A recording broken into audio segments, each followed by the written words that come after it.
আসসালামু আলাইকুম। Technique easy এডুকেশনের পক্ষ থেকে নবম দশম শ্রেণীর শিক্ষার্থীদের জানাচ্ছি শুভেচ্ছা।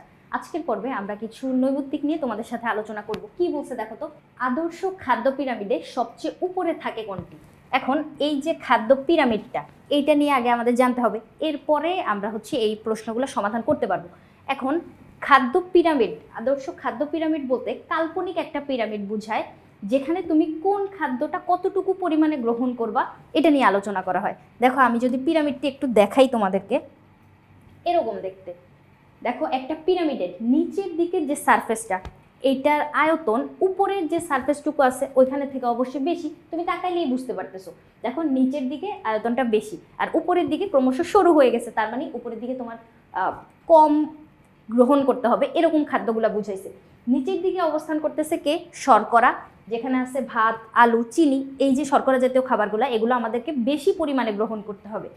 শর্করার তুলনায় কিছুটা কম পরিমাণে গ্রহণ করতে হবে ভিটামিন, যেখানে কি আছে আমাদের রঙিন শাকসবজিগুলো আছে, মিষ্টি কুমড়া, লাল শাক, এই যে আম, এই জিনিসগুলা, এগুলো আমাদের ভিটামিন সমৃদ্ধ খাদ্য, যেগুলো আমরা আমিষের তুলনায় বেশি পরিমাণে গ্রহণ করব, কিন্তু শর্করার তুলনায় কম পরিমাণে গ্রহণ করব। এরপরে নিচের দিক থেকে 3 নম্বরে কে আছে? আমিষ জাতীয় খাদ্য। এই আমিষ জাতীয় খাদ্যের ভিতর আমিষ আবার 2 ধরনের, উদ্ভিজ্জ আমিষ, প্রাণীজ আমিষ।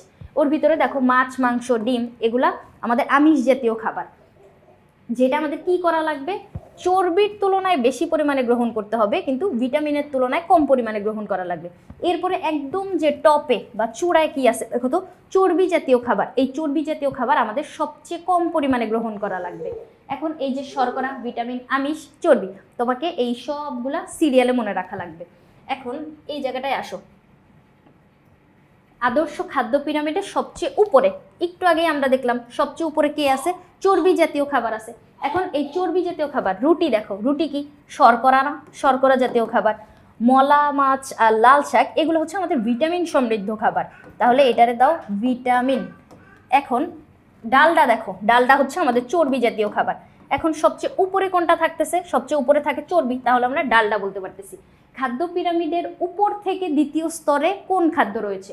উপর থেকে দ্বিতীয় স্তরে আমাদের ছিল আমিষ, একটু আগেই আমরা পিরামিডটা কিন্তু দেখছি। তাহলে উপর থেকে দ্বিতীয় স্তরে আমিষ জাতীয় খাবার। এখন তোমাকে এখান থেকে আমিষ জাতীয় খাবার খোঁজা লাগবে। দেখো তো ডিম আর মাছ, এই দুইটাই কিন্তু আমিষ জাতীয় খাবার।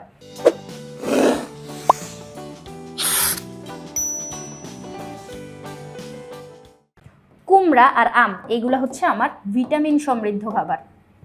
এরপরে মাংস আমিষ, কিন্তু তেল আবার চর্বি, এখানে মিক্স আছে, এটা আমরা নিতে পারবো না। ভাত আর রুটি, এই দুইটাই আমাদের শর্করা জাতীয় খাবার। তাহলে দ্বিতীয় স্তরে কি আছে? আমাদের আমিষ খোঁজা লাগবে, তাহলে ডিম আর মাছ এই দুইটাই আমাদের আমিষ। এরপরে খাদ্য পিরামিডের নিচের স্তরের খাদ্য উপাদান কোনটি? নিচের স্তরে কি ছিল? শর্করা ছিল, তার মানে একদম নিচে শর্করা, এই যে আমরা দেখেই বুঝতে পারতেছি। ভিটামিন কই আছে? নিচ থেকে 2 নম্বরে। স্নেহ আছে একদম উপরে। আর খনিজ লবণ আমরা সব খাবারের ভিতরেই কিছু কিছু পরিমাণ পাই, খনিজ লবণ আমরা খাদ্য পিরামিডে দেখতে পাই না। এরপরে সুষম খাদ্যের শর্করা, আমিষ আর চর্বির অনুপাত জিজ্ঞেস করছে।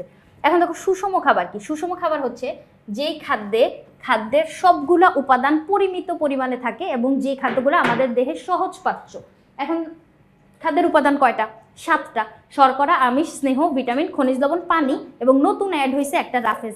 এই সবগুলা খাদ্য উপাদান যদি একসাথে থাকে ওইটাকে আমরা বলবো সুষম খাদ্য। যেখানে শর্করা, আমিষ আর চর্বির অনুপাত জিজ্ঞেস করছে। অনুপাত বলতে আমরা ভাগ বুঝতেছি। এখন দেখো শর্করা বেশি পরিমাণে খাওয়া লাগবে, আমিষ তার থেকে কম, চর্বি সব থেকে কম। তাহলে এই জায়গাটায় দেখো তো, এইখানে তোমাকে প্রথমটা শর্করা, দ্বিতীয়টা আমিষ, তৃতীয়টা চর্বি। তাহলে দেখো তো চর্বি আর শর্করা কি আমরা একই পরিমাণে খাবো কখনো? না, এই অপশনটা আমরা বাদ দিতে পারতেছি। এরপরে আবার দেখো এই যে অনুপাত সেম, তার মানে চর্বি আর শর্করা একই পরিমাণে খাইতে বলতেছে, তার থেকে আবার আমিষ বেশি পরিমাণে, না এটাও তো কখনো সম্ভব না।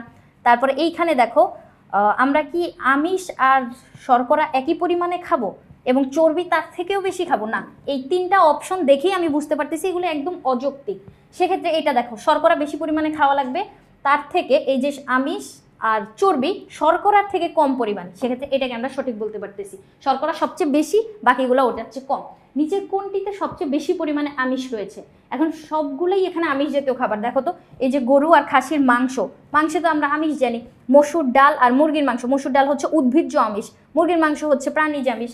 এরপরে ইলিশ মাছ, চিংড়ি মাছ সবগুলো আমিষ, কিন্তু এই যে দেখো আমিষ জাতীয় খাবার হওয়া সত্ত্বেও ডিম আর ছোলা, ছোলা আমরা জানি হচ্ছে একদম হাই প্রোটিন সমৃদ্ধ এক ধরনের খাদ্য, যেখানে ডিম আর ছোলাকে আমরা বলতে পারতেছি সবচেয়ে বেশি আমিষ থাকে বা হাই প্রোটিন সমৃদ্ধ খাদ্য।